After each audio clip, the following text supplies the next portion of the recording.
Hello and welcome to another episode of Current Affairs MCQ. Let us begin with the previous day's question. Consider the following characteristics of Pseudomonas aeruginosa. 1. It is a gram-negative anaerobic rod-shaped bacterium widely found in the environment, especially in fresh water. 2. It is highly resistant due to both its inherent resistance mechanisms, such as a tough outer membrane, and acquired resistance through mutations. Which of the statements given above is or are correct? A. 1 only. B. 2 only. C. Both 1 and 2. D. Neither 1 nor 2. The correct answer is B.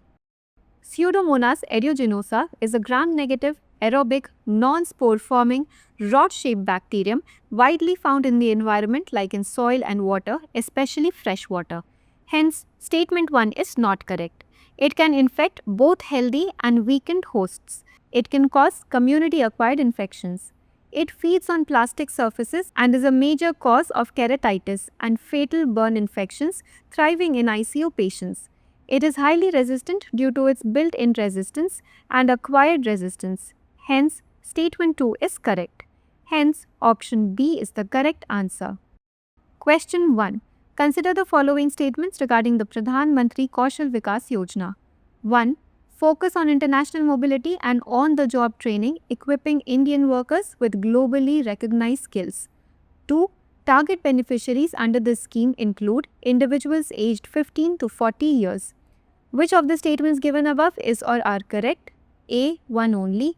B. 2 only. C. Both 1 and 2. D. Neither 1 nor 2. The correct answer is C. Pradhan Mantri Kaushal Vikas Yojana 4.0. It provides short-term training, reskilling and upskilling. Focus on international mobility and on-the-job training by recognition of prior learning and equipping Indian workers with globally recognized skills. Hence, statement 1 is correct. It aligns with PM Vishwakarma, PM Surya Ghar Muft Bijli Yojana, National Green Hydrogen Mission and Nal Jal Mitra, ensuring cross-sector impact. Target beneficiaries include individuals aged 15 to 59 years. Hence, statement 2 is correct. Hence, option C is the correct answer. Question 2. With reference to the World Economic Forum, consider the following statements. 1. It is primarily funded by global corporations with annual turnovers above $5 billion. 2. The Global Competitiveness Report and the Global Gender Gap Report are among the major reports published by WEF. Which of the statements given above is or are correct? A. 1 only. B. 2 only. C. Both 1 and 2. D. Neither 1 nor 2.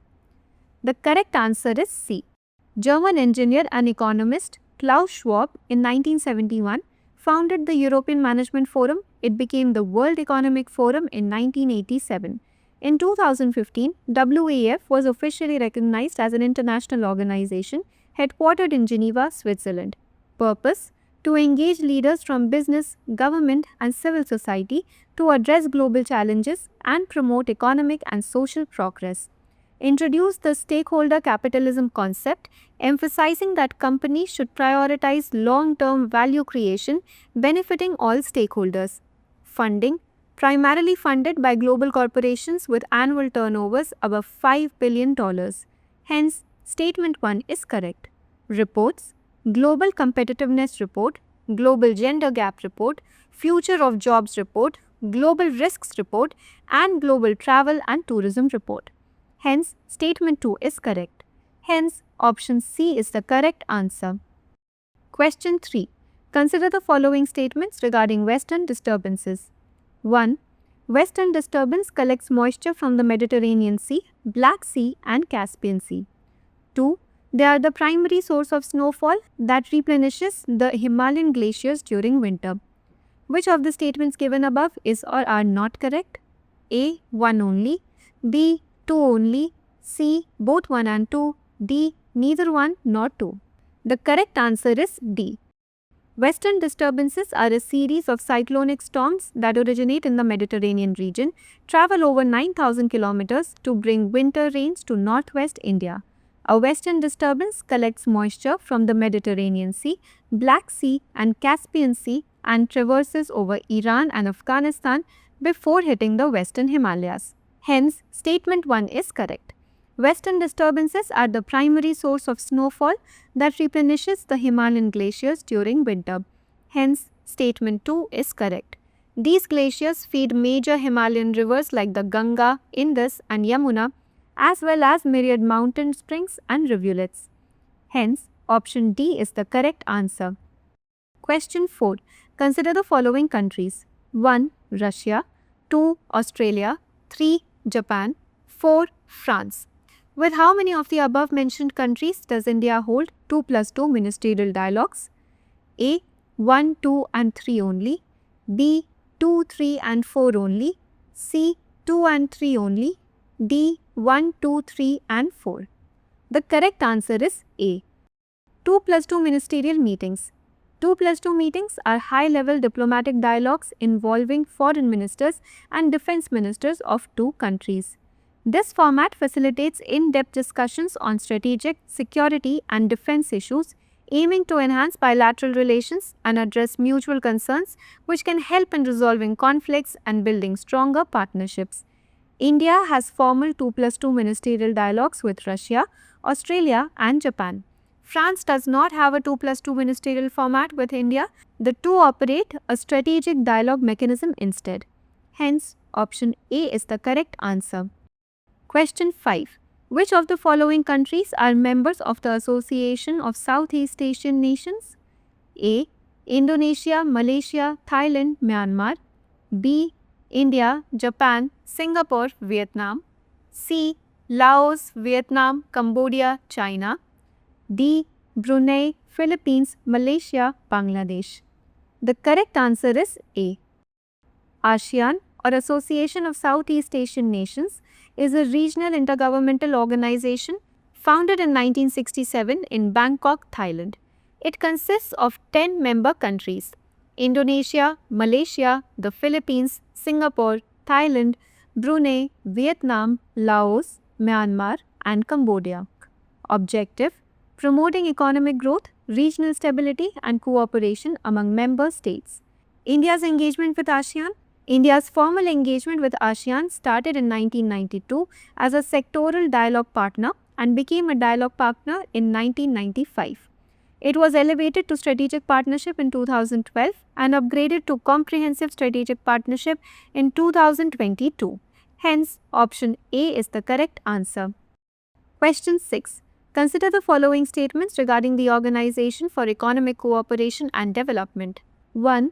It mostly includes high-income nations with a high Human Development Index as member states. 2.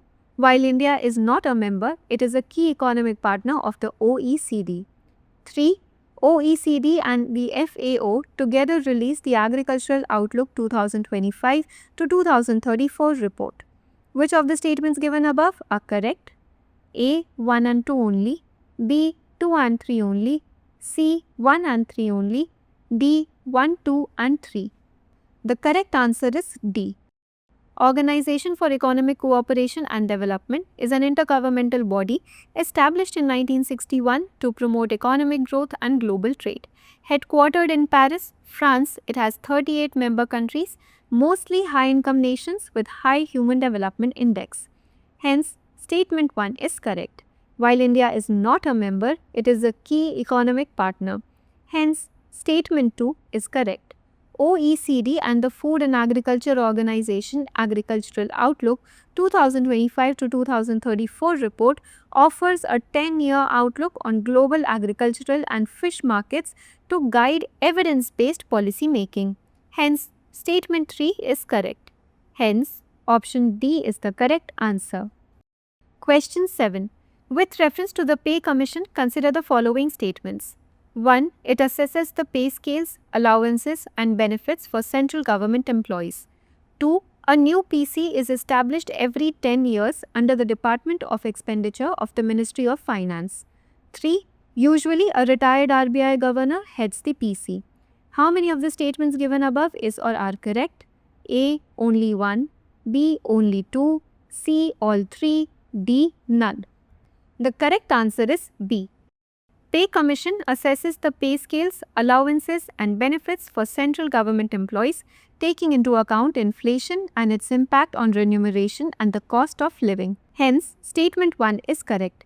Its recommendations are often adopted by state-owned organizations as well.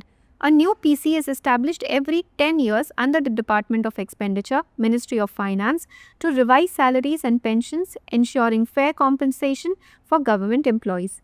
Hence, Statement 2 is correct. Usually, a retired Supreme Court judge heads the PC. Hence, Statement 3 is not correct. Hence, option B is the correct answer. Question 8. Consider the following sectors. 1. Atomic energy generation. 2. Chit funds. 3. Single brand retail trading. 4. Tobacco industry.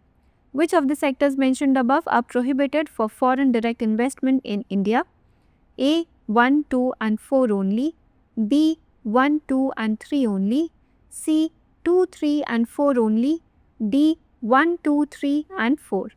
The correct answer is A. Currently, FDI in India is regulated by the FDI Policy 2020 and the FEMA Rules 2019 under the Foreign Exchange Management Act 1999. The Department for Promotion of Industry and Internal Trade under the Ministry of Commerce and Industry is the main regulator of FDI in India. RBI also plays a key role by enforcing the FDI rules. FDI is strictly prohibited in sectors like atomic energy generation, gambling and betting, lotteries, chit funds, real estate, and the tobacco industry.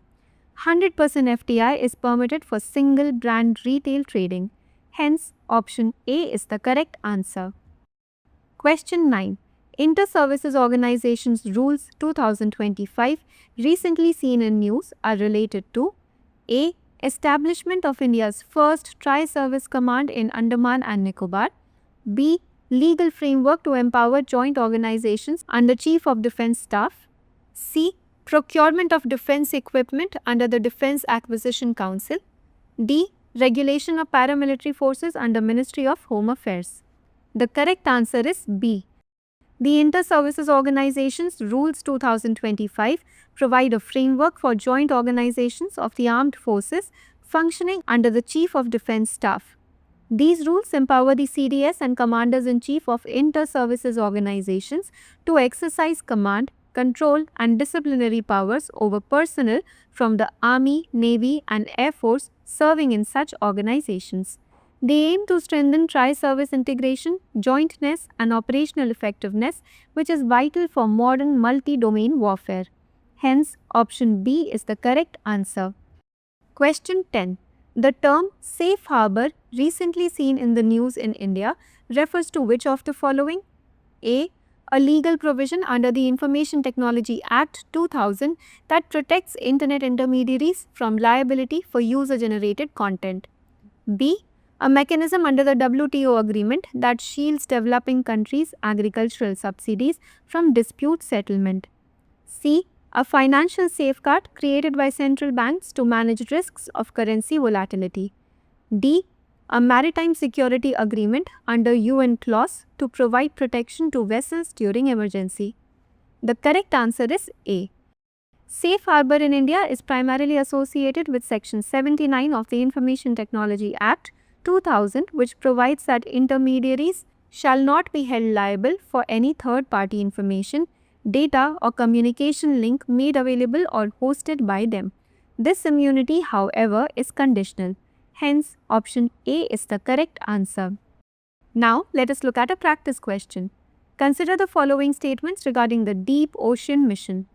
1. It was launched in 2021 to sustainably explore deep sea resources and develop related technologies to support the nation's blue economy. 2. It is implemented by the Ministry of Ports, Shipping and Waterways. 3. Matsya 6000 is an indigenously built manned submersible under the Samudrayan project, a component of the Deep Ocean Mission. Which of the statements given above is or are correct? A. 1 and 2 only. B. 2 and 3 only. C. 1 and 3 only. D. 1, 2 and 3. Please provide your answers in the comments section.